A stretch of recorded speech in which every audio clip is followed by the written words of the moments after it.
राम राम राम हरे हरे, हरे कृष्ण कृष्ण कृष्ण हरे हरे।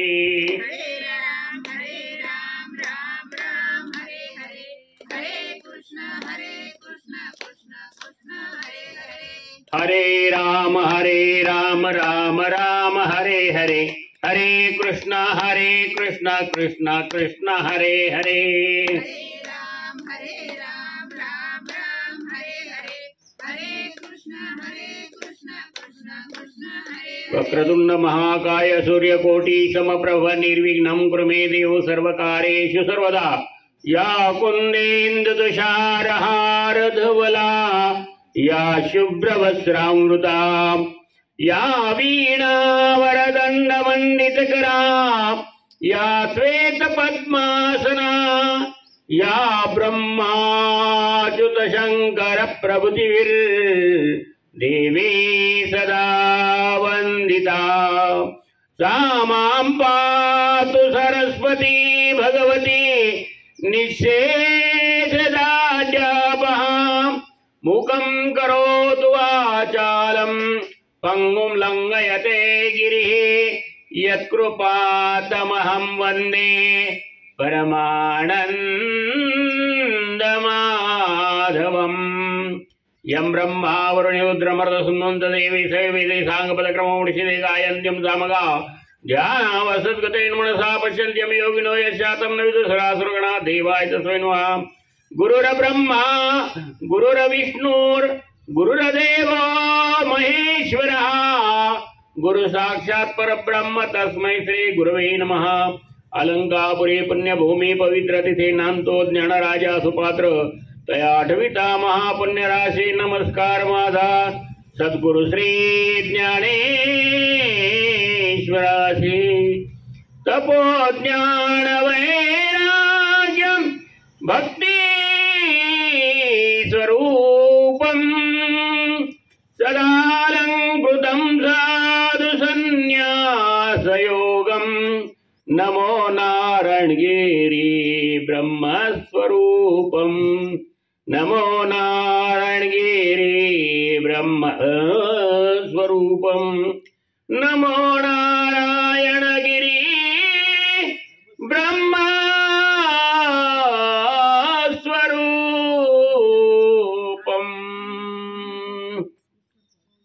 नमो भगवते वासुदेवाय गोविंदाय नमो नमः। नमो ब्रह्मण्य देवाय गो ब्रह्मण्य हिताय च, जगद्विताय कृष्णाय गोविंदाय नमो नमः। गोविंदाय नमो नमः। हरि बुक्का लावून घ्या।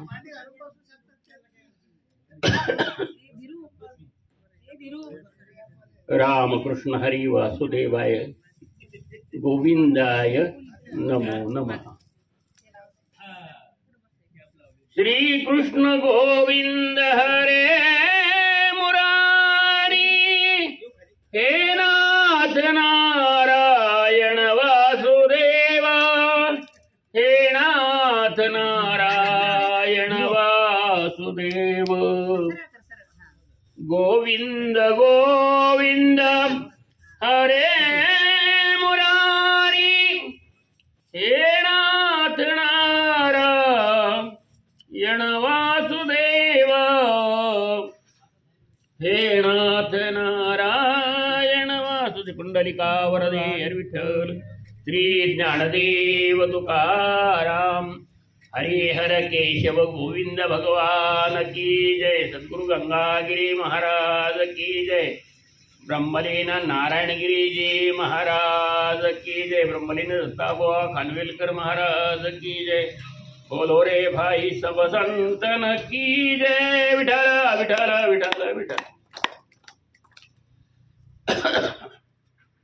रामकृष्ण हरी विठ्ठल केशव मंत्र हा जपावा सर्व काळ या। विनासता अनेक साधन वहातसे आन विठोबाचे. आज नाथबीज आणि बीज या निमित्ताने त्याला धर्मबीज म्हटलेलं आहे. धर्मनाथ, धर्मनाथ कोण होते आणि बीजेचा अर्थ काय, आपण आज याच विषयावरती घेणार आहोत. बाकीचं मी सांगणार नाही, नाथांचंच मी सांगणार आहे.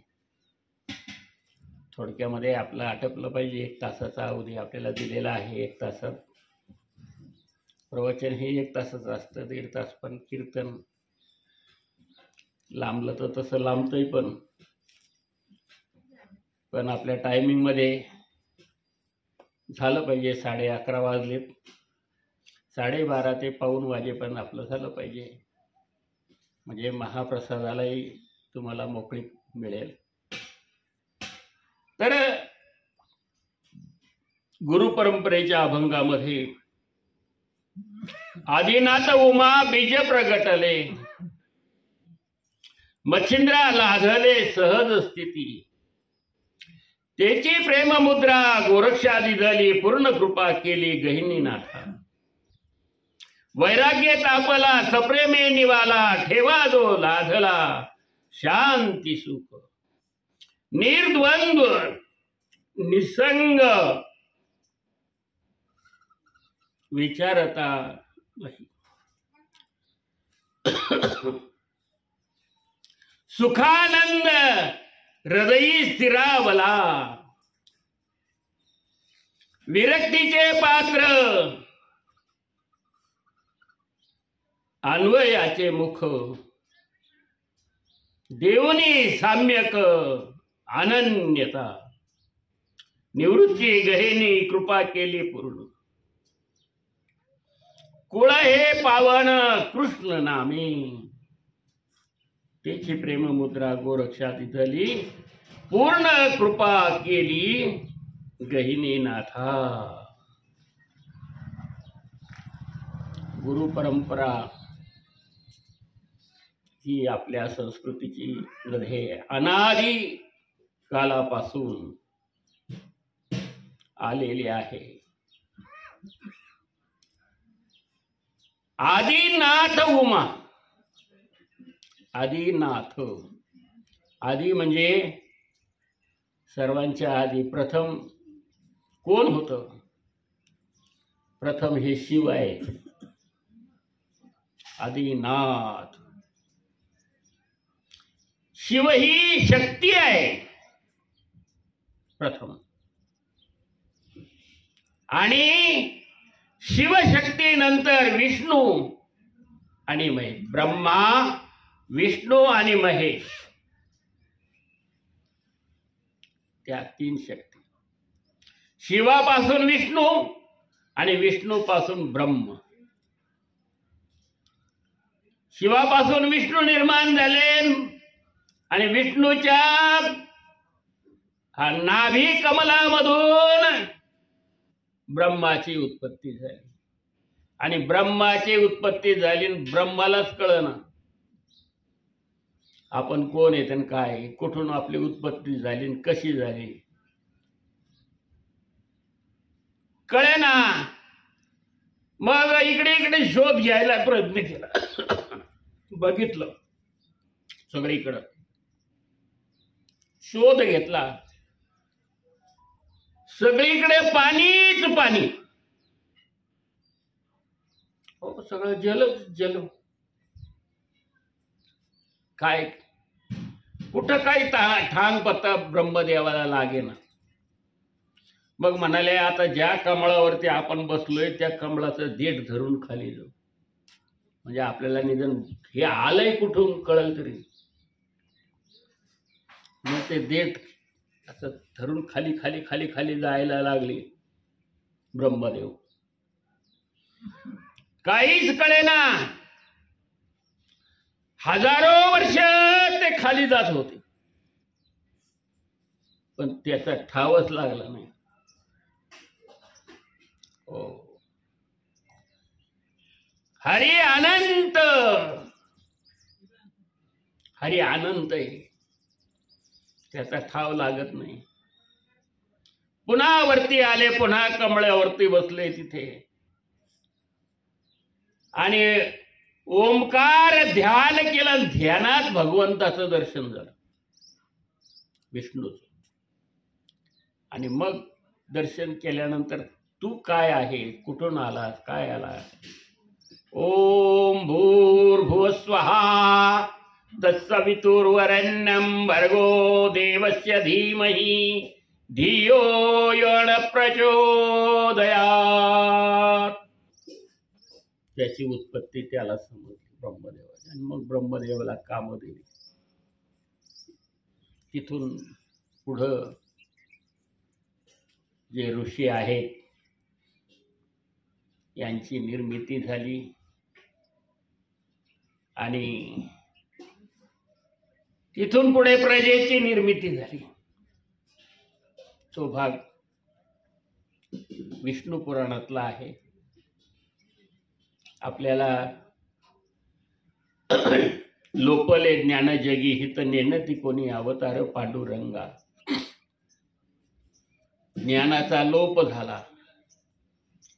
यदा यदा हि धर्मस्य ग्लानिर्भवति भारत अभ्युत्थानं धर्मस्य तदात्मानं सृजाम्यहम्. धर्माचा लोप, लोप होणं म्हणजे काय? नाश होणं नाही. हो, त्याचा सर्व नाश झाला. आपण म्हणतो नाश झाला म्हणजे संपला, त्याच्यानंतर पुढं नाही. पण इथं लोप होतो, ते ज्ञान झाकलं जातं, ते असतं. पण जे ज्ञान प्रगट आहे ते प्रगट असलेलं झाकलं जातं. आणि झाकलेलं ज्ञान पुढं वरती आलं पाहिजे, प्रगट झालं पाहिजे. आणि ते प्रगट झालेलं ज्ञान प्रेम, त्याला प्रेम म्हणतात. ते प्रगट झालं की माणसाचे उत्कर्ष वाढतो माणसाचा इथून पुढे. म्हणून हे ज्ञान प्रगट व्हावं. यदा यदा हि धर्मस्य ग्लानिर्भवति भारत अभ्युत्थानं धर्मस्य तदात्मानं सृजाम्यहम्. परित्राणाय साधूनां विनाशाय च दुष्कृतां धर्म संस्थापनार्थाय संभवामि युगे युगे. देव म्हणतात ते ज्ञान प्रगट करण्यासाठी आणि साधूंच्या रक्षणासाठी. परित्राणाय साधूनां विनाशाय च दुष्कृतां, दुष्टांच्या नाशासाठी मी प्रत्येक युगामध्ये अवतार धारण करतो भगवंत. आणि भगवंत अवतार धारण करून ते ज्ञान प्रगट करतात सर्वांच्या मध्ये. आणि ज्ञान प्रगट झालं की तो जीव जो आहे तो जीव मोक्ष मार्गाकडे जातो. मोक्षाचा भागीदार होतो तो जीव. त्या मार्गाने तो चालतो. म्हणून ज्ञान प्रगट होणं हे सर्वात महत्वाचं आहे. आदिनाथ उमा बीज प्रगटले. आदिनाथ आणि उमा, शिव पार्वती, शिव आणि पार्वती शक्ती आहे. आणि ही जी शक्ती आहे ही शक्ती सर्व जगाला नव्हे तर विश्वाला, तोचे विश्वंभर, विश्वाचा आधार, तोचे विश्वंभर. या सर्व विश्वाचा आधार जो आहे तो शिव आहे आणि शिव या विश्वाला तारतो. मग विश्व याची कल्पना जर आपण केली तर आपण कमी पडू. आपण पाहिलं डोळ्याने तर डोळ्याने आपल्याला किती दिसतं, क्षितिजापर्यंत दिसतं. क्षितिज किती लांब असेल? जास्तीत जास्त 1000 किलोमीटर पर्यंत आपण इथून दुर्बिणीतूनही पाहू शकतो. काय पण त्याच्याही पुढं या पृथ्वीवरती आणि त्या पृथ्वीच्या पुढे मग ते विश्व काय आहे? आपल्याला एक रात्री चांदण्या दिसतात. लहान मुलाला जर सांगा बघ रात्री कसं चांदणे आहेत, त्याला असं वाटतं की वरती एखादा पडदा असला पाहिजे आणि तेवढ्या उंचीवरती तो पडदा असून तिथं लाईट लावलेले आहेत सगळे लहान मुलाला आणि त्याच्यावरती काहीतरी असं स्लॅब टाकलेला असेल, त्याच्यावर माणसं राहत असतील असं त्याची कल्पना. पण हे जे काही तारे आहेत हे काय आहेत हे जर त्याला सांगायला गेलं तर त्याला पटणार नाही. तसं विश्व काय आहे हे आपल्याला जर सांगायला गेलं तर आपल्याला लवकर कळणार नाही.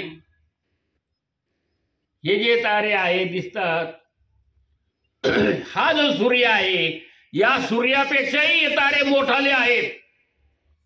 हो, ह्या सूर्याच्या 10 पट. एका सूर्याची उष्णता आपण बसत नाही उन्हामध्ये.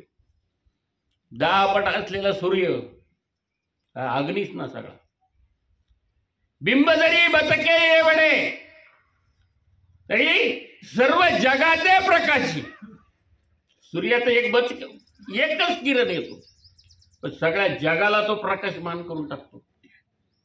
एवढा एक किरण, सगळे किरण जर इकडे आले तर जाळून टाकेन, भस्म करून टाकेन सगळं. विश्वाची कल्पना करायला गेलं तर एक दीर्घिका जर म्हटलं तर त्या दीर्घिकेमध्ये 10,000 कोटी सूर्य आहेत. किती आहेत? सर महाराज तुम्ही काही पण सांगतो. आता मी खगोलशास्त्राचा पण अपूर्ण अभ्यास केलेला आहे आणि जिओग्राफी माझा स्पेशल होता. माझे 33 वर्ष सर्व्हिस पूर्ण झाली. जिओग्राफी स्पेशल होता माझा. खगोलशास्त्राचा पूर्ण अभ्यास केलेला आहे मी. विश्वाचा अभ्यास आहे. एक दीर्घिका जर म्हटलं तर त्या दीर्घिकेमध्ये किती 10 ते 20,000 कोटी सूर्य आहेत. मग अशा अनंत दीर्घिका आहेत विश्वामध्ये. वर वर वर वर ही सगळी पोकळी आहे. आणि या विश्वाचा जर विचार केला तर आपली पृथ्वी म्हणजे सुईच्या टोकावर जो धुलीकण बसतो बारीक हवेमध्ये, असा जो धुलीकण उडतो झाडून घेताना जर सूर्यप्रकाश जर घरात पडला ना तर ते धुलीकण दिसतात बारीक. त्या धुलीकणामधला एक धुलीकण म्हणजे आपली पृथ्वी आहे. इतकी छोटी आपली विश्वाच्या मानाने पृथ्वी न दिसणारी डोळ्याने विश्व पाहायला गेलं तर ते विश्वरूप भगवंताने अर्जुनाला दाखवलं. तुम्ही अनंत धुलीकण पाहू शकता. पण हे विश्व जर पाहायला गेलं त्याला दृष्टी कशी लागेल? दुर्बिणीतून चंद्रावर काय हे दिसू शकत नाही इथून. अर्जुनाला तर विश्व दाखवलं म्हणजे दृष्टी कशी दिली असेल. अर्जुनाला इकडून जर आपण बघितलं हे घर तर आपल्याला फक्त पुढचीच बाजू दिसेल, मागची दिसणार नाही, इकडची दिसणार नाही, इकडची दिसणार नाही, आजूबाजूला काय ते दिसणार नाही, घर दिसेल आपल्या डोळ्याला समोरून. पण अर्जुनाला पूर्ण विश्व दाखवलं. मग ते कसं दाखवलं असेल त्या जागेवरून? अशी एक जागेवरती अर्जुनाला भगवंत घेऊन गेले उंच ठिकाणी की ते पूर्ण विश्व अर्जुनाला दिसेल. अर्जुनाला पूर्ण विश्व दाखवलं, विश्वरूप दाखवलं. आणि विश्वरूप दाखवल्यानंतर अर्जुनाला ते पटलं देवा तू एवढा मोठा आहेस, मग हे तुझं एवढं मोठं रूप मला कसं पचणार? तुझं आहे ते रूपच मला दाखव. देवा मी तुला फार क्षुल्लक समजतो. यशावहा सार्थम सत्कुतोषी विहारशय्यासन भोजनेषु एको अथवाप्यदत्तत् समक्षम तक्षामये त्वां महमे प्रमे. देवा तुला मी अनेक वेळा काही बोललो असेल, जेवताना बोललो असेल, तुझी थट्टा मस्करी केली असेल, काय केली असेल. सखेति मत्वा प्रसवम यदुक्तम हे कृष्ण हे यादव हे सखेति अजानता महिमानं तवेदम मया प्रमादा प्रणयेन. अजानता मी जाणत नसताना तुला काही बोललो असेल, तुझ्याशी खेळलोय, थट्टा मस्करी केली असेल, पण तुला जाणलंच नाही ना. आता मी तुला जाणलं, तू किती मोठा आहे. ते स्वरूप भगवंताचं पाहिल्यानंतर त्याची जे काही पहिले त्याला अर्जुनाला मोह झाला होता तो मोह नष्ट झाला. नष्टो मोहा स्मृतिर्लब्धा. आणि स्मृती प्राप्त झाली, स्मृती बुद्धी प्राप्त झाली, ज्ञान प्राप्त झालं.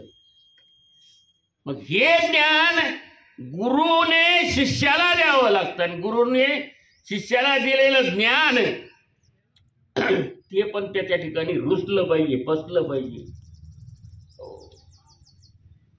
लोणचं घालता ना तुम्ही, घालतं की नाही? तर ते लोणचं समजा आता लगेच फोडलं, लगेच टाकलं, लगेच खायला दिलं तर कसं चांगलं लागेल का? हा, तू आई म्हणते अरे जर मुरू दे, जरा त्याला मुरू दे. ते जसं जसं महिना, 2 महिने, 3 महिने, 4 महिने जसं जसं ते मुरल तसं तसं ते लोणचं इतकं हा काय लोणचं झालं. शेजारी बाजारीचं जाऊ, तुमचं लोणचं द्यावं आम्हाला थोडं, फार छान झालं. ते जसं जसं मुरल तसं तसं ते सुंदर लागतं.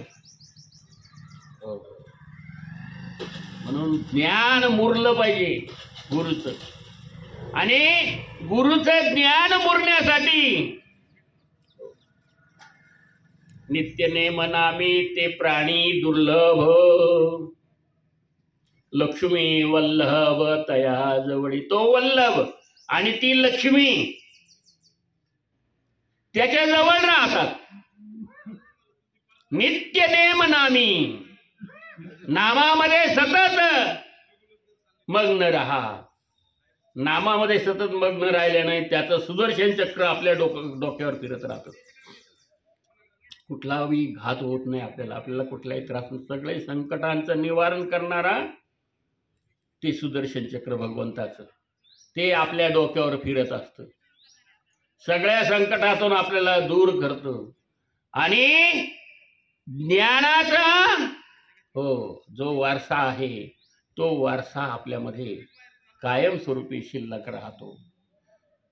श्री गुरु सारखा असता पाठी राखा. श्री गुरु सारखा असता पाठी राखा. श्री गुरु सारखा जर पाठी राखा असेल तर काय, इतरांचा लेखा कोण करी. इतरांचा लेखा कोण करी. राजयाची कांता काय भीक मागे. राजयाची कांता काय भीक मागे. मनाची आयोगे सिद्धी पावे. मनाची आयोगे सिद्धी पावे. राजयाची कांता काय भीक मागे. मनाची आयोगे सिद्धी पावे. जसं ती राजाची कांता तिच्या मनाप्रमाणे तिला भीक मागण्याची गरज नाही,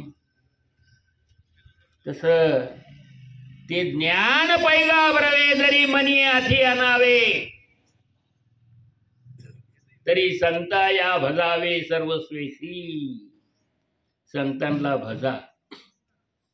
आणि संतांना भजल्यानंतर जे ज्ञान तुम्हाला प्राप्त होईल ते ज्ञान प्राप्त झाल्यानंतर कोणाकडे भीक मागण्याची गरज नाही. हो, आवडीचा धनी पुरवितो.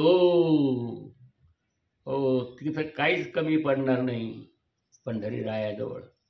म्हणून ज्ञान जे आहे ते सद्गुरूचं ज्ञान सद्गुरूकडून घ्यावं. आज बीज ती आहे. आदिनाथ उमा बीज प्रगटले मच्छिंद्र लाथले सहज स्थिती शिव आणि पार्वती. शिवाने उपदेश पार्वतीला करायचा. मग उपदेश करायचा, मग कुठं करायचा? गडबडीत गोंधळात. एक माणूस लग्नाला चालला होता आणि लग्नाला चालला, एसटीला भलती गर्दी, तोंडापुढं खूप लोक जमा झाले. हे आतमध्ये घुसत, ते बाहेरचे आतले बाहेर येतात, बाहेरचे आतले जात आतमध्ये जातात. याच्याजवळ ते आयऱ्याला घेतलेला मोठा डबा पाठीवर, ते इकडे इकडे होतं, याला त्याला लागतो. लोक त्याला लोटीत इकडून तिकडून. आणि एक गुरु आले, म्हणलं थांबा थांबा थांबा, तुम्हाला गीता सांगतो. त्याला काय म्हणते गुरु म्हणतात, अयो थांबा थांबा, तुम्हाला गीता सांगतो. त्याची मनस्थिती होईल का गीता? तो म्हणला माझं इथं पडलं, मला लग्नाला टायमिंगला जायचंय, हे आहेर घेतलंय, आतमध्ये कसं जाता येईल हे माझं पडलंय, आणि तुम्ही मला गीता सांगताय. त्याची मनस्थिती आहे का? अनुग्रहाला सुद्धा मनस्थिती लागते. संसारिक व्याधीमध्ये आपण इतकं गुंतून पडलेलं आहे संसारामध्ये. हो, इतक्या उपाधी आपल्या मागे लागलेल्या आहे की एक झालं का एक, एक झालं की एक. सुख आणि शांती किती आहे? तुम्हाला किती वेळ दान करता बरं तुम्ही घरी बसून? सांगा बरं. तुमचा आता एवढाही संसार आहे, आतापर्यंत एवढंही कमवलं सगळं, आणि कमवतच दररोज चालूच आहे पैसे कमवायचं काम. किती वेळ ध्यानाला बसता तुम्ही सांगा? आणि देवपूजा करताना तरी तुमचं ध्यान लागतं का? हां, काही ना काही कामं चालू तर देवपूजा करता करता सगळेच. हां, एक देव आणला, एक राहिला, दुसरा राहिला, त्याला गंध लावायचा राहिला, याला लावला, याला आडवा लावला, त्याला उभा लावला. इतके उपाधी आपल्या संसारामध्ये आहे, नाही मिळत त्याच्यात. ज्ञान ग्रहण करायचं म्हटलं, आता इथे तुम्ही एक अवस्थेमध्ये आहात, आहे की नाही? ही एक अवस्था आहे, आणि या अवस्थेत ज्ञानाची हो त्याच्यात भर पडली पाहिजे. ज्ञान प्राप्त होण्यासाठी त्याला एक अवस्था प्राप्त झाली पाहिजे. शिव आणि पार्वती, शिव म्हणाले आपण आता त्या नदीच्या घाटावरती ज्या ठिकाणी निवांत आहे, पशु पक्षी गुंजारव करतायत, नदीचं पाणी वाहत आहे, सर्व निसर्गरम्य वातावरण आहे, शुद्ध हवा आहे, शांत चित्त मन लागेल असं ठिकाण आहे, तिथे बसू. म्हणून त्या घाटावरती दोघंही बसले, शिव पार्वती. आणि शिव म्हणाले की आता तुला मी ज्ञानाचा उपदेश करतो. आणि शिव ज्ञानाचा उपदेश करायला लागले. आणि ज्ञानाचा उपदेश करायला लागल्यानंतर झोप येते, येते की नाही? इथं बसले बसले जांभळ्या येतात. काय येतात तर ते आतले विकार जे आहेत ते त्या ठिकाणून बाहेर निघून जातात. माया प्रवेश करते जिथं भगवंताचं स्वरूप जिथं अगोदर यायचं तिथं माया प्रवेश करते. म्हणजे आपल्याला त्या भगवंतापासून लाभ नेण्याचा प्रयत्न करते. आपल्याला ते ज्ञान प्राप्त करू देत नाही. इथं आले, प्रवचन ऐकता ऐकता म्हणतात दार उघडं राहिलं असेल काय, कपड उघडं राहिलं काय काय, पोरं काय करत असतील तर असो, अजून ते आले नाहीत. म्हणजे अनेक विचार इथं बसले सुद्धा ती माया आपल्याला तिकडे घेऊन जाते. म्हणून माया बेतांतरण तिथे ज्यांनी ज्यांनी मायेला तारलं, मायेला टाळलं, मायेला बाजूला सारलं तेच तरली. पण आपल्याला करायचं असेल तर मायेपासून बाजूला जा, माया यायला. तसं तिथं शिव पार्वतीला उपदेश करायला लागले. त्या घाटावरती रममान असं ठिकाण होतं आणि उपदेश करायला लागले आणि म्हणाले, मी सांगतो तुला आता, तू फक्त होकार दे. आजी नाही का मुलाला गोष्ट सांगत असते नाही, जाती झोपायच्या वेळेस त्याला तापडते तापडते, आजी गोष्ट सांग ना, मग ती सांगते आणि मग सांगत असताना ते करतं. मग आजीला असं वाटतं आपण सांगतच राहावं याला, हे जागा आहे. पण करायचं बंद झालं की आजी म्हणजे झोपलंय वाटतं, आता द्या टाकून, ते झोपतो. मग ज्ञान घेत असताना जागृती असली पाहिजे. हो, जागृती, सुसुप्ती, स्वप्न या अवस्था आहे. आता तुम्ही इथे बसले, इथं जागृत अवस्था आहे तुमची, पण बसल्या बसल्या दिवा स्वप्न पाहणं, इथं बसले बसले स्वप्न पाहतो म्हणून त्या अवस्थेत जातो. दिवा स्वप्नाच्या अवस्थेमध्ये बसल्या बसल्या जातं आणि मग इथलं काहीच दिसत नाही, मी पण दिसत नाही काय केलं, मग ते तिकडचं दिसतं. तिकडचं दिसलं का काहीतरी तिकडं दिसत असलं तर ते त्याच्या संग बोलत मन गेलं तिकडं. म्हणून मन हे एकाग्र इथं करावं लागतं, एकरूप करावं लागतं.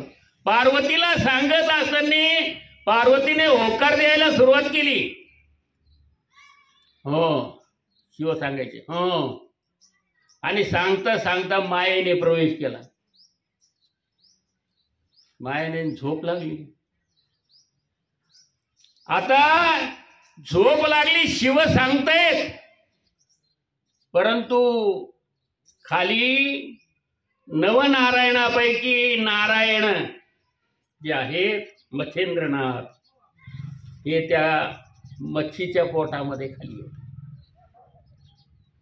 ते म्हणाले, पार्वतीला हे ज्ञान सांगतात, आतापर्यंत आपण ऐकलं, पार्वती हुंकार देत होती, आता हुंकार द्यायचं बंद झालं. आणि जर पार्वतीने हुंकार द्यायचं बंद केलं तर ज्ञान सांगायचं बंद करतील. पुढचं ज्ञान आपल्याला कधी कळायचं. मग आतून आवाज यायला लागला, मच्छीच्या गर्भातून. नारायण ऐकत होते स्वतःला आणि ते ज्ञान प्रगट झालं. मच्छिंद्रनाथांच्या ठिकाणी ते ज्ञान प्रगट झालं. त्यांनी सगळं ऐकलं. सगळं ऐकल्यानंतर शिव म्हणाले, आता थांबा, पुढचं नंतर सांगू, पण हे जे पूर्ण ज्ञान तुला दिलंय मी आता, ते ऐकलं का? पण आता ते ऐकलं का म्हटलं, मग जे डोळे उघडले, ऐकलं का म्हटल्यावर डोळे उघडले. हा, झोपली होती का काय? ऐकलं का पूर्ण? नाही म्हणे, मला झोप लागून गेली. आता शिव म्हणाले, आता काय तुला झोप लागून गेली, तू तर हुकार देत होती. हे कसं? नाही म्हणे, मी हुंकार दिलाच नाही म्हणे, मी झोपले होते. तुम्ही सुरुवातीला काही वेळ सांगितलं, तेवढं ऐकलं, नंतर मी झोपले, माया शिरली. आता मग ऐकलं कोणी? मग शिवाने अंतर्ज्ञानाने पाहिलं की खाली मच्छीच्या पोटामध्ये नारायणाचा अवतार आहे मच्छिंद्रनाथ. आणि मग त्याने ते ज्ञान प्राप्त करून घेतलं. मग त्यांनी सांगितलं की आता शिवा जो नारायणाचा अवतार आहे पहिला, हा मच्छिंद्रनाथाचा अवतार होईल. मच्छिंद्रनाथ प्रगट झाले अवतार. त्या ठिकाणी बेटावरती त्या कोळ्याने पाहिलं, ते मूल सांभाळलं. तो कोळी मासे धरायचा. नंतर त्यांना ते समजलं, नारायणना त्यांना ज्ञान प्राप्त झाली मच्छिंद्रनाथांना की आपल्या जातीचे मासे हा धरतो मारतो, यापेक्षा इथं नाही राहिलेलं बरं. तो मासे धरलेले पुन्हा सोडून द्यायचे, धरले की पुन्हा सोडून द्यायचे.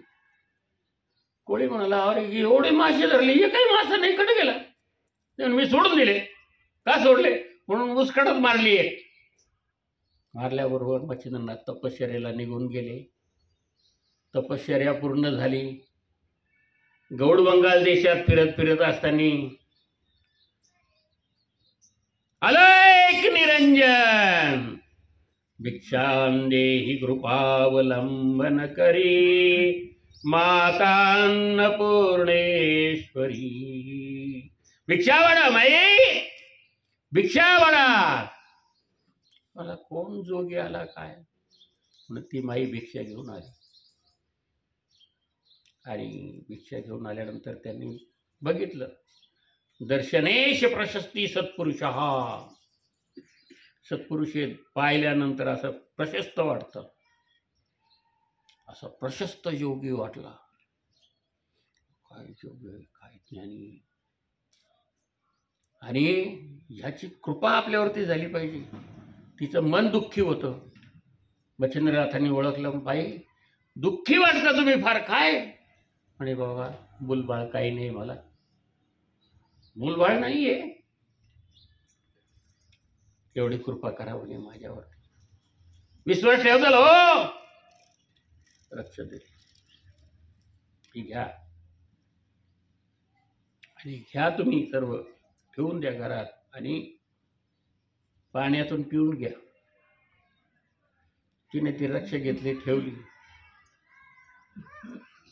भिक्षा वगैरे घेऊन मच्छिंद्रनाथ म्हणाले, मी 12 वर्षांनी येईल, त्या मुलाला जाऊन येऊन आणून करेल, ज्ञान देईल, त्याला मी घेऊन जाईल माझ्याबरोबर.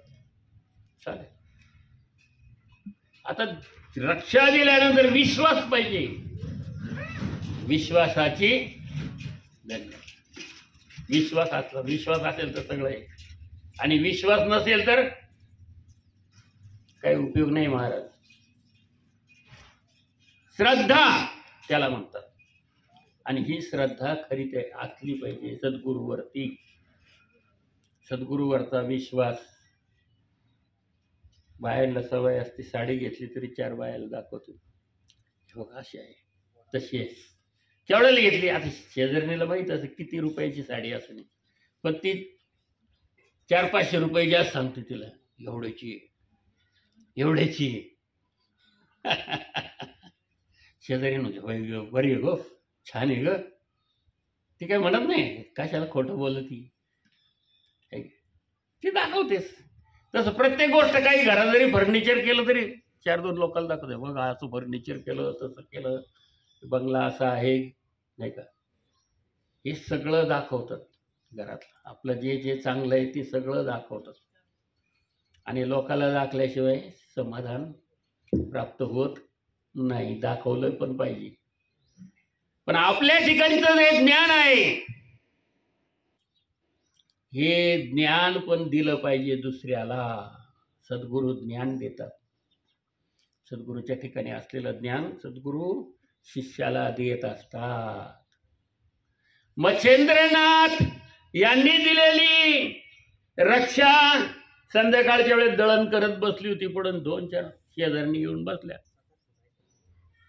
मैत्रिणी आल्यानंतर त्या दळण करू लागतात. मैत्रिणी, आम्ही पण थोडं थोडं निसू लागतो, बाई दे आमच्याकडं. त्यांनी घेतलं ताटात, ते निसायला लागले. आणि निसवता असं काय झालं, विशेष असं काय झालं, आणि काय झालं, आणि जोगी आला होता म्हणे एक. काय जोगी म्हणतो, येतात नाही म्हणे. अहो म्हणे फार वेगळा जोग होता, पाहिल्यानंतर असा प्रसन्न वाटला मला, आणि काय त्याची कृपादृष्टी म्हणे. मग काय झालं, अहो त्याने होऊन विचारलं, तुम्ही फार दुःखी आहात माई, काय आहे. मग मी सांगितलं, मला मूल नाही वाढ, काय नाही, आम्ही दोघंच आहेत घरात, काय जीवनाला अर्थ आहे. मग त्याने कृपा केली आणि मंत्रून राख दिली. आता बाकीच्यांचा विश्वास पाहिजे ना, हिचा होता विश्वास, पण बाकीच्या म्हणाला, काय तू जोग्याच्या मागं लागली. त्या जोग्याने राख दिली मंत्रून. हे जोगी काही खरे राहतात का, हे जोगी ती राख दिली, तुला भुलून घेऊन जातील आणि तुला दिवसा श्री दिवसात कुत्री करतील दिवसा, आणि रात्रीला तुला श्री करतील. तुला घेऊन जातील, ठेवणार नाहीत. कशाला घेतली ती राख. झालं, राहिला का विश्वास. गेला विश्वास, संपला. विश्वास संपला. तिच्या मनात कल्पना यायला लागल्या अनेक प्रकारच्या. नको बाई, काही झालं तर काय, आपल्याला नाही घ्यायची. कसले आले जोगी, हे असे असतात. राग घेतले आणि उकिरड्यावर टाकून दिले. उकिरड्यावर टाकल्यानंतर शेजारी विचारायला लागले, काय ग बाई काय. तिले म्हणे फेकून. बरं झालं बरं झालं, विसरून पण गेली. लक्ष्मणनाथ म्हणले होते 12 वर्षांनी गेले. आले 12 वर्षांनी. आणि 12 वर्षाने आल्यानंतर अलक निरंजन भिक्षां देहि कृपावलंबन करी माता अन्नपूर्णेश्वरी. हे माते भिक्षा दे.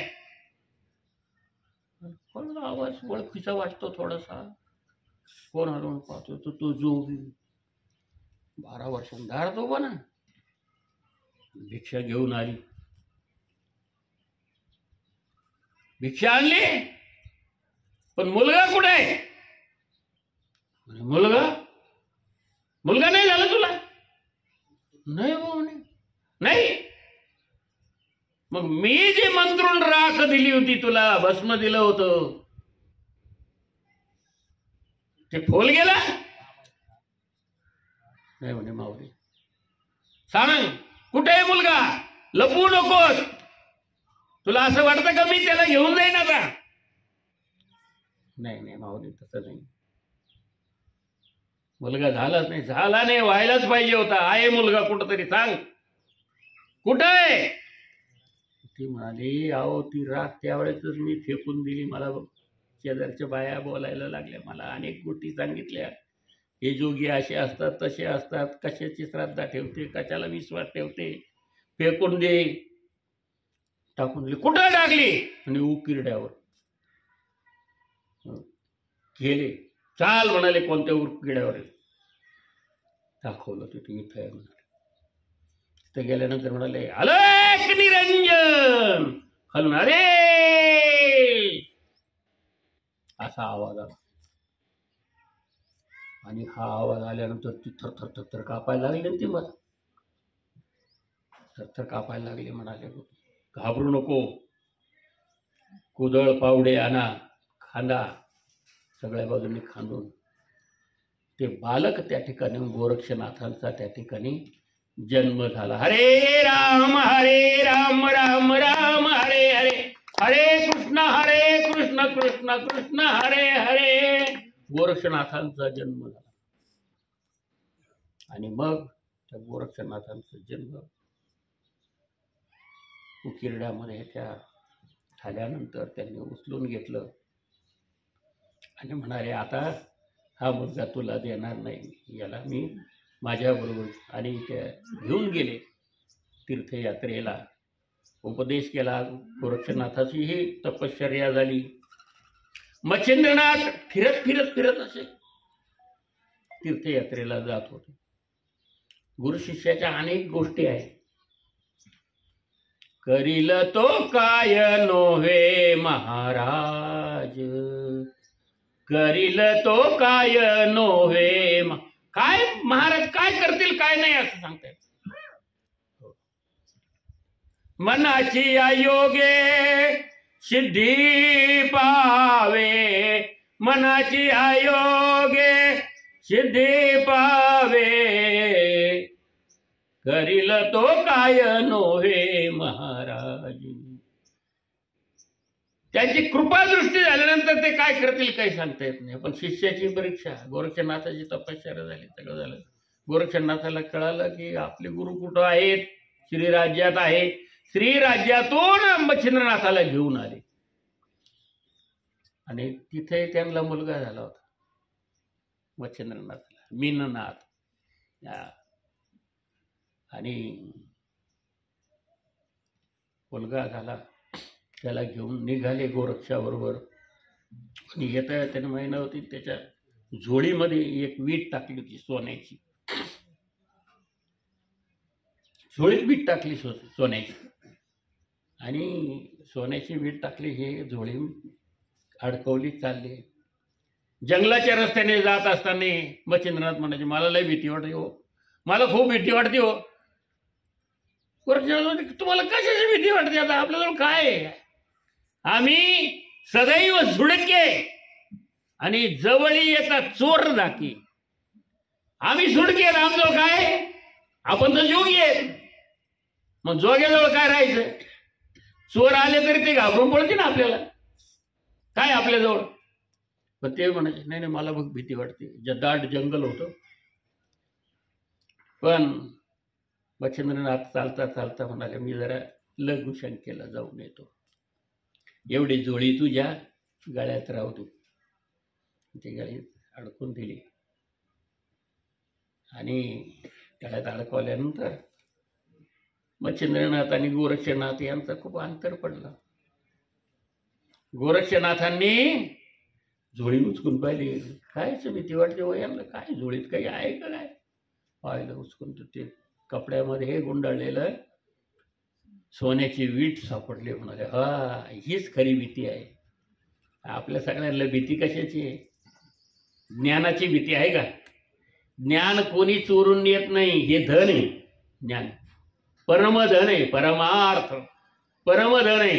हे कधीच कोणी याच्यात भाऊ वाटा मागत नाही, कोणी वाटा मागत नाही. हे धन मुक्त आहे. हो, पण घराला कुलूप लावल्याशिवाय घराच्या बाहेर जाता येत नाही. का? कोणीतरी उचलून नेईल बा, काहीतरी कपाट उघडं राहिलं का, काय राहिलं का, सगळं पाहून मग जावं लागतं बाहेर. धन आहे ते. धन असलेलं सोनं नाणं पैसा अडका असं हातावर घेऊन चालतं का तुम्ही? लोकांना दाखवतात का? गळ्यात सोनं केलं तर गळ्यात घालते, दाखवत येतं. पण दाखवल्यानंतर एखाद्या चोरांनी पाहिलं तर वडलंच गेलं. ते कोणीही चोरून नेईल, पैसा अडका धन संपत्ती कोणी चोरून नेईल, पण हे चोरून नेऊ शकत नाही. जसं ते धन आपण लपवून ठेवतो, तसं ज्ञान सुद्धा हो आपलं झाकून ठेवावं लागतं. फार ज्ञान लोकांनाही दाखवायचं नाही. आपुली आपण करा सोडवण, आपली आपण सोडवण करायची असते. आपलं ज्ञान आपल्याजवळ असावं लागतं, आणि प्रसंगाने ते दुसऱ्याला द्यायचं असतं. तसं नाथांनी ज्ञान प्रगट केलं जगामध्ये, सर्व जगात, आणि ते ज्ञान जगाला दिलं, सगळं जगाला. ती वीट फेकून दिली, आले ती वीट फेकून दिली. तेवढ्याच मापात एक दगड घेतला आणि झोळीत घातला गोरक्षनाथाने, आणि निघाले पुढं. आणि चालता चालता झोळी देऊन टाकले. देऊन त्या म्हणे, मग गुरु महाराज तुमची झोळी. त्याला असं वाटलं, हाय वजन आहे, हाय आपली वीट. परीक्षा पाहिली, गुरु शिष्याची परीक्षा असते. आणि पुढे जाता जाता एके ठिकाणी थांबले. मग बघितलं, अरे तिथं दगड आहे, वीट कुठे गेली? आणि मग तिथंच लोळण घ्यायला लागले, तिथंच रडायला लागले मोठ्या मोठ्या ओक्साबोक्षी. आता वैराग्याने तापलेले होते, ते सगळे त्यागीच होते, संन्यासी होते. त्यांना त्याचं सोने रुपये अमृत के समान, माणिक पाषाण खडे जैसे. त्यांना काय करायचं सोने रुपये? पण परीक्षा शिष्याची पाहिजे, तर माझं दे वीट आणून दे सोन्याची. आता ते किती लांब राहिलं, किती किलोमीटर राहिलं, काय चालतं, आता कुठून आणून देईल? आणि मग शेवट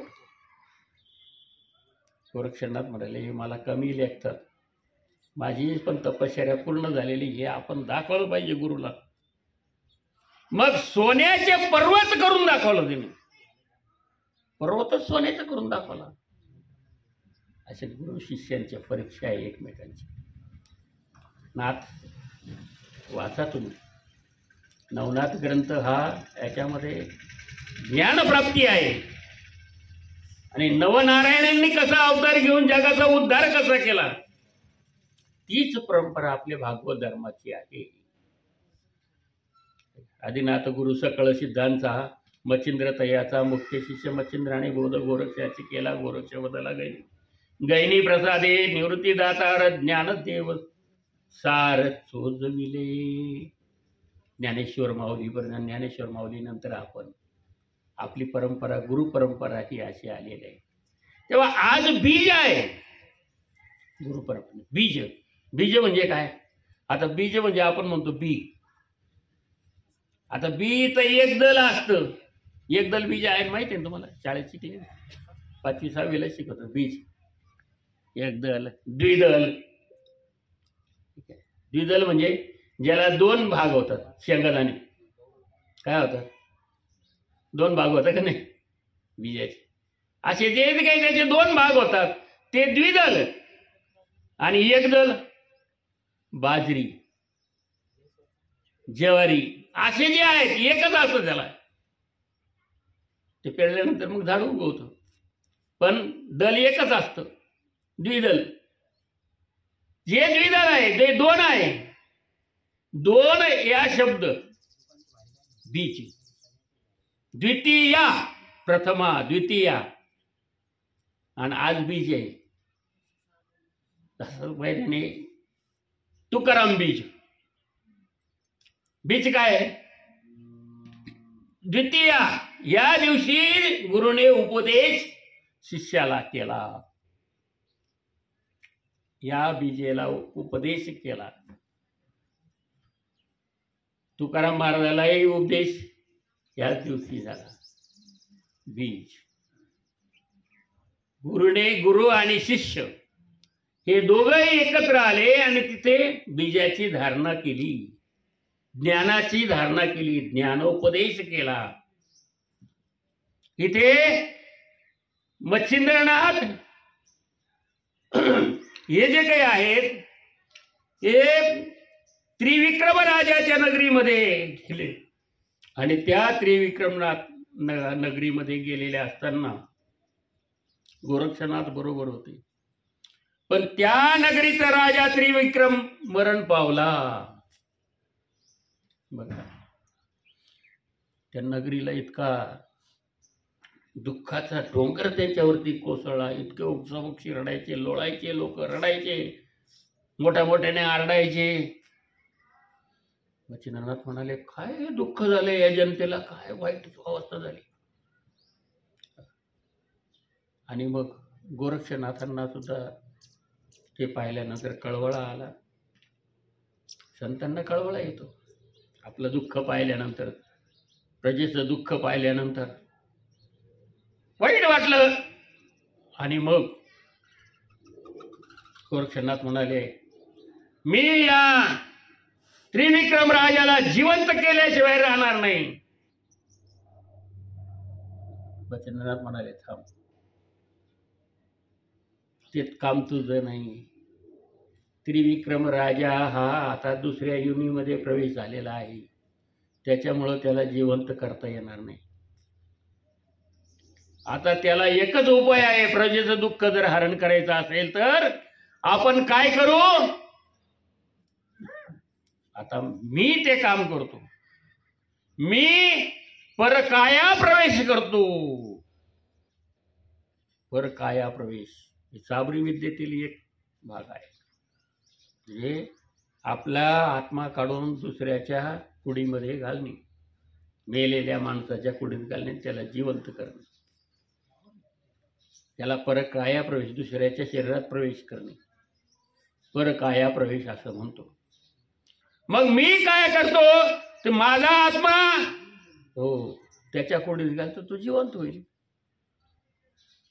प्रजेचं दुःख नाहीच होईल.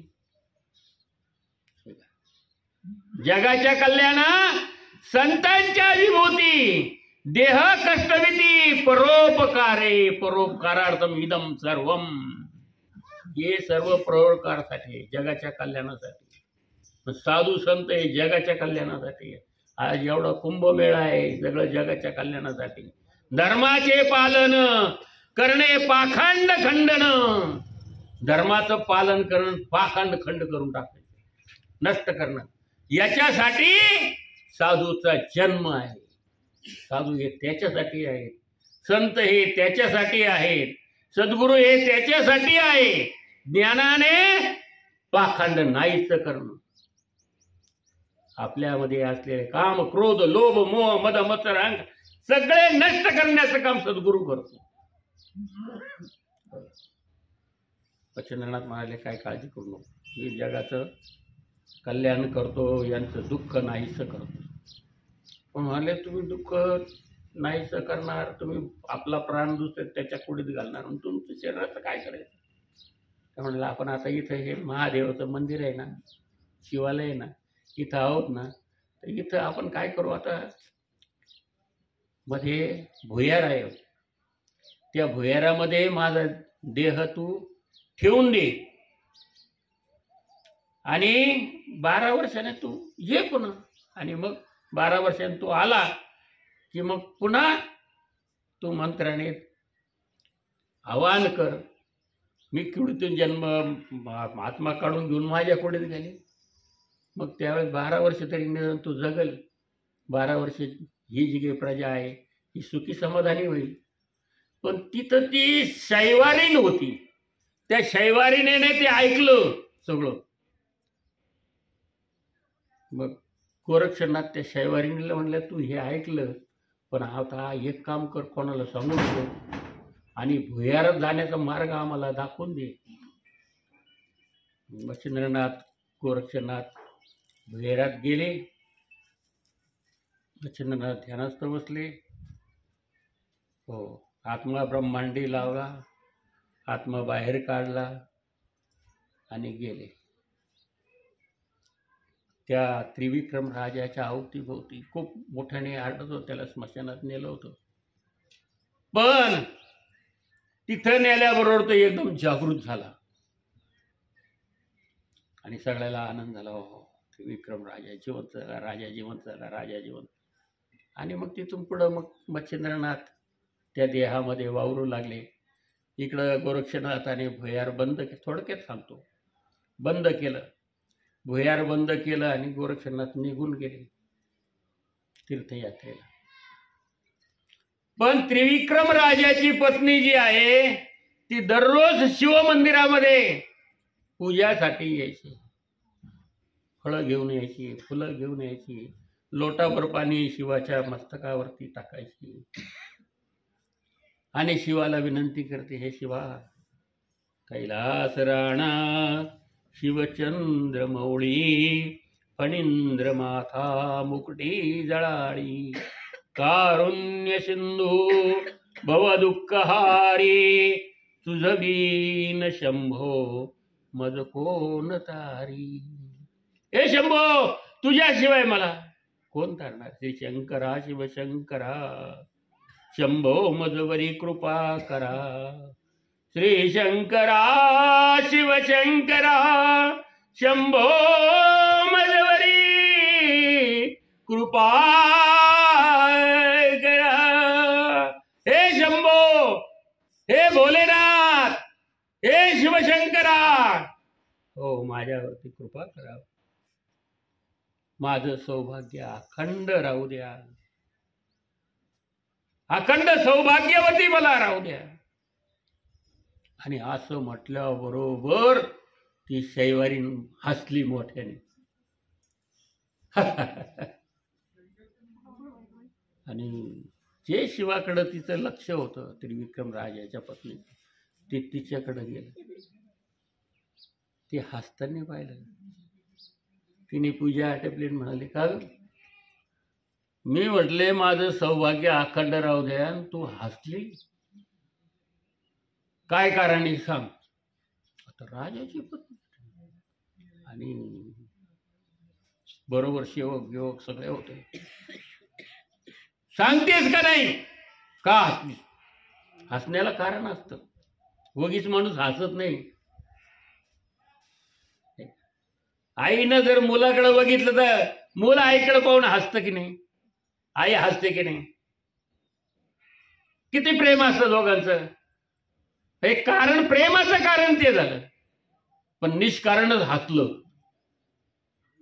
आता तुम्ही तिथं बसले, मी इथं प्रवचन करतो, निष्कारण तुम्ही मी विचारलं का बरं हसलं, माझं काही चुकलं का? तसं तिने विचारलं काय चुकलं, मी सौभाग्य मागितलं, काय चुकलं? ती म्हणाली तेच ना बाई. तेच ना म्हणजे काय? अहो तेच बाई, तुम्ही सौभाग्य मागितलं, पण ते किती दिवस टिकन? किती दिवस टिकन म्हणजे तुला काय माहिती?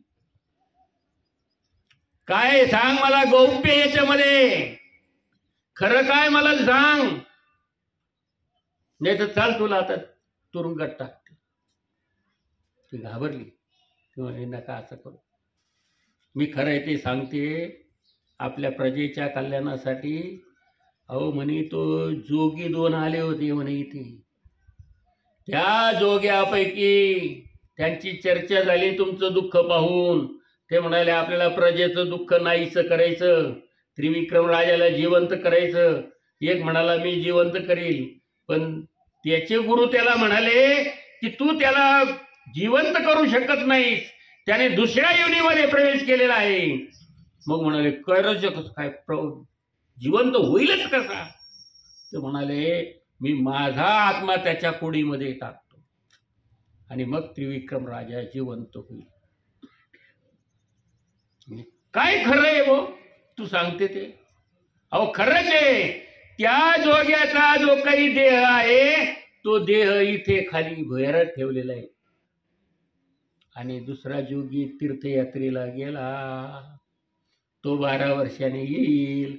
12 वर्षांनी त्रिविक्रम राजाच्या कुडीतून आत्मा काढून घेईल आणि त्रिविक्रम राजाच्या देहातून आत्मा काढून घेतला रे घेतला की तुझा पती गेला, तुझं सौभाग्य गेलं. सगळं कळलं तिला. असं काही का? काय हरकत नाही. तिने काय केलं, घरी गेल्यानंतर तिच्या डोक्यात तेच विचार. रात्री 12च्या सुमारास सेवक बरोबर घेतले, तलवारी घ्या सर्वांनी, चला चला माझ्या बरोबर. गेले शिवालयात गेले, ते भुयार उघडलं, भुयारातून तो देह मच्छिंद्रनाथाचा बाहेर तुकडे तुकडे तुकडे करून टाकले, सगळे बारीक बारीक, अजिबात त्याच्यात काहीच राहणार नाही असे तुकडे केले आणि सगळे दाही दिशेला फेकून दिले. आता कसा जिवंत होईल? आता कसा माझ्या पतीच्या देहातला कुडीतला आत्मा निघेल? आता याला देहच राहिला नाही. देह गेला तर काय, मृत्यूनंतर आपला देह जाळून टाकतो ना, मग तो आत्मा येतो पण तो फिरत असतो. ज्या माणसाचा मृत्यू झाला त्या माणसाचा आत्मा तो देह शोधित असतो पण तो सापडत नाही, देह गेलेला असतो. 10 दिवस त्याला तिथे राहावा लागतो. आपण ते बघतो प्रवचनामध्ये, 10व्याच्या प्रवचनात ते महाराज सांगत असतात आपल्याला काय की 3 दिवस तो गावात शोधतो, गावात 3 दिवस, घरामध्ये 3 दिवस शोधतो. 3 दिवस तो त्या ज्या ठिकाणी देह जाळून टाकला, जिथं पाणी पाजलं शेवट, तिथं तो शोधत असतो. 10व्याच्या दिवशी तिथं हजर असतो. ब्राह्मण 10 श्राद्ध करतो, 10व्याची 10 श्राद्ध असतात. ते श्राद्ध केलं की त्याला हात पाय नाक कान डोळे सगळं काही त्याचा देह लिंग देह तयार होतो आणि त्याला कळतं हे सगळं कोण कोण आलंय कोण कोण नाही आलंय काय झालंय.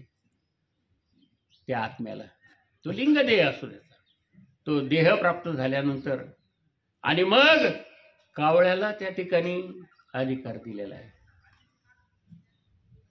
तो कावळ्याला शिव देत नाही त्याची जरी इच्छा पूर्ण झाल्या, आणि इच्छा पूर्ण असेल तर तो पटकन शिवतो. झाला शिवला कावळा, मुक्त झाले, गेला दुसऱ्या योनीमध्ये. आपण बघतो तो आत्मस्वरूप आहे. नाही न जायते म्रियते वा कदाचिन नायम भूत्वा भवितव्या न भूया आजो नित्यम शाश्वतोयम पुराणो न हन्यते हन्यमाने शरीरे वेदा विनाशनम नित्यम येन मजमयम कथम च पुरुष पार्थ कम धातयति हंतिकम वासांसि जीर्णानि यथा विहाय नवानि गृह्णाति नरोपराणि तथा शरीरानि विहाय जीर्ण नान्यानि संयाति. नवीन देहामध्ये तो प्रवेश करतो. आत्मा हा अमर आहे, देह मर आहे. मरतो कोण? देह मरतो. निर्माण कोण होतो? देह निर्माण होतो. आत्मा ममय अंशो जीव लोके जीवभूत सनातन. भगवंत म्हणतात तो आत्मा माझा अंश आहे. भगवंताचा अंश आहे आपल्यामध्ये. जो आत्मा आहे सगळ्यांच्या मध्ये तो भगवंताचा अंश आहे. तो अमर आहे, तो मरत नाही. म्हणून आपल्याकडे सगळे विधी आहेत गेल्यानंतर. बाकीच्या याच्यात नाही विधी काही धर्मामध्ये. पण आपण हिंदू धर्माचे आहोत. हिंदू धर्मामध्ये सगळ्या प्रकारचे विधी आपले आहेत की तो आत्म्याला त्या ठिकाणी तो चिरंतन आहे. वर्षानंतर सुद्धा जीवन असतं. पितरपाठ सुद्धा त्यालाही करतात. त्याने जरी दुसऱ्या कुठं जन्म घेतला असेल तरी ते आपल्याला करावं लागतं, कारण की तो अमर आहे. या ठिकाणी त्रिविक्रम राजाच्या पत्नीने तर नाश केला सगळा. 12 वर्षाने गोरक्षनाथ आले, पाहिलं. अरे गुरुचा देह इथं ठेवलेला होता, काय झाला? काय झालं? कुठे गेला? आणि तो आल्यानंतर ती शैवरी थरथर थरथर कापायला लागली. तिने पाहिलं हा जोगी आला. त्याने विचारला का हो, इथे आपण देह ठेवला तर कुठे गेला? सांगतेस का नाही तुला भस्म करून टाकील. ती घाबरली, थरथर कापायला लागली. मग तिने तो वृत्तांत सगळा सांगितला. मी असं असं हसले, त्यांनी मला विचारलं, मी सांगितलं. त्यानंतर त्यांनी रात्री 12 वाजता येऊन देहाचे तुकडे तुकडे करून फेकून दिले. मग आता काय, कुठून आणायचं? मग गोरक्षनाथामध्ये शक्ती जी होती त्याने अंतर्ज्ञानाने सगळं पाहून ते सगळे तुकडे जे काही भारी सूक्ष्म जीव जे होते त्यांच्या शरीरामध्ये सुद्धा ते अंश होता त्या देहाचा. काही देहाचे तुकडे जे आहेत ते हो वरती इंद्रदेवाच्या दरबारात तिकडे नेऊन ठेवलेले होते, तिथं रक्षण करत होते. मग हे आणायचे त्याने शक्तीने, गोरक्षनाथाने ते सगळं काही आणले. कारण की तो जो देह आहे हा चैतन्यमय होता. हो, तो नाश पावणारा देह नव्हता. नाथांचे देह हे चैतन्य स्वरूप आहे, ते नाश पावणार नाही. आजही ते आहे. मीनानाथ गड आहे ना, आज ती मुसलमानांनी ते ताब्यात घेतलेले आहेत सगळे. मच्छिंद्रनाथ, अनेक प्रत्येक समाधीला वेगवेगळ्या प्रकारचे नावं दिले मुसलमानांनी आणि ते त्यांच्या ताब्यात घेतले. पण ते आज खाली जिवंत येतात, म्हणजे त्यांचा देह चैतन्यमय स्वरूपामध्ये तसेच आहे, आजही आहे. तो नाश पाहू शकत नाही. मग ते सगळे एकत्र केले आणि संजीवनी मंत्र म्हणून तो देह तयार केला आणि त्रिविक्रम राजाच्या देहातून आत्मा निघाला. मच्छिंद्रनाथ जीवन झाले. त्रिविक्रम राजाला, मच्छिंद्रनाथाला त्या त्रिविक्रम राजाच्या पत्नीच्याकडून एक मुलगा झाला होता, त्याचं नाव धर्मनाथ. मग ते म्हणाले आता हे राज्य धर्मनाथ करील आणि 12 वर्षांनी येऊन आम्ही पुन्हा या धर्मनाथाला मंत्र देऊ. आणि मंत्र देऊन मग आम्ही धर्मनाथाला त्या पद्धतीने गुरु परंपरा ते चालू राहणार आहे. मग 12 वर्ष ते तपश्चर्येसाठी किंवा जगामध्ये धर्माच्या प्रसारासाठी निघून गेले गोरक्षनाथ, मच्छिंद्रनाथ. 12 वर्ष धर्मनाथाने राज्य केलं आणि 12 वर्षानंतर आले या बीजेच्या दिवशी. आज बीज आहे आणि या बीजेच्या दिवशी धर्मनाथाला त्यांनी उपदेश केला मच्छिंद्रनाथांनी. तीही धर्मनाथ बीज म्हणून आज आपण या ठिकाणी सादर करत आहोत. या ठिकाणी दरवर्षी मी येत असतो. आपले हे जगझाप नाव काय नाव आहे तर हे दरवर्षी त्यांचं संपूर्ण कुटुंब हे बीज अगदी उत्साहाने सादर करतात. तुम्ही भाविक भक्तीने तुम्ही येता.